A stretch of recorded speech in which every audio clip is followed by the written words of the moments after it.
Hey everyone, it's me Laura, and today we're going to take a bullseye cane and turn it into a petal cane. Now here you can see I already have my bullseye cane all put together and I'm reducing, and that's really what I'm doing here because this is a pretty big cane. So I use my fingers, finger and thumb on either side, and rotate it around, creating that little barbell look that you're going to see right there. And then this way then I go up, gradually moving up on that piece and then rolling it out on the surface using the back heel of my hand. I don't like to use my fingers, I would say the very ends or tips of my fingers or in that area because it's fairly bumpy and you might get a fairly uneven kind of reduction. So I like to use the back part of my palm to reduce this. I also like to pull it out like I'm doing here, and that helps to also reduce it and keep it fairly uniform. Okay, so now that I have this reduced down, I'm going to take my blade and I'm going to rock this thing back and forth. Sometimes to help keep distortion at bay a little bit, rocking your blade into the cane as you go to cut it will help that a lot more. So right here I'm going to go ahead and cut off the end. This is where you can tell that some of the design has started to fall away, and I don't want to have that. I want to have a nice cane where the bullseye is all the way through and it looks good.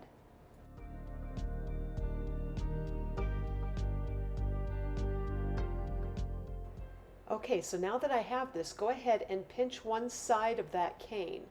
And it's going to form into a teardrop, as you can see here.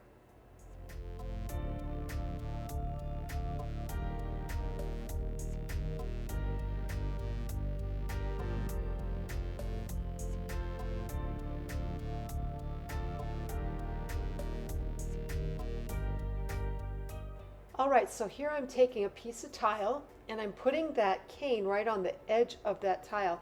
Usually this would sit flat on my work table surface and it would be right on the edge just like I'm doing to this piece of tile.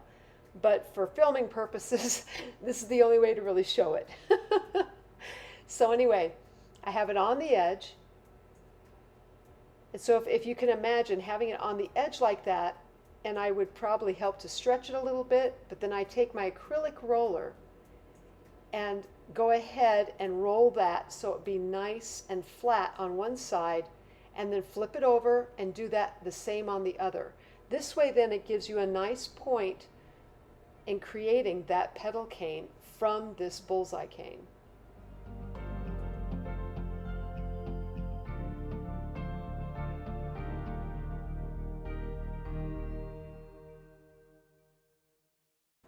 Hey everyone, so now we're going to go ahead and create a flower. Woohoo! All right. So I'm going to take this cane. I took off the one side because I want it nice and flush. And take your blade and cut down a thin slice. Take that, place that on your surface, and then notice here I flipped over my whole cane there so it would be cut on the other side.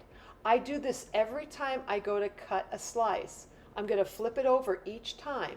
This way then, when you do that, you're redistributing the pressure on cutting down on that cane.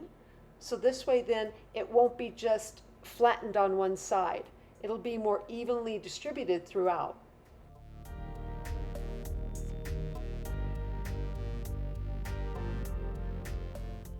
Okay, so as you can see here, we've almost got this. I've got one more slice, and there you have the formation of your flower.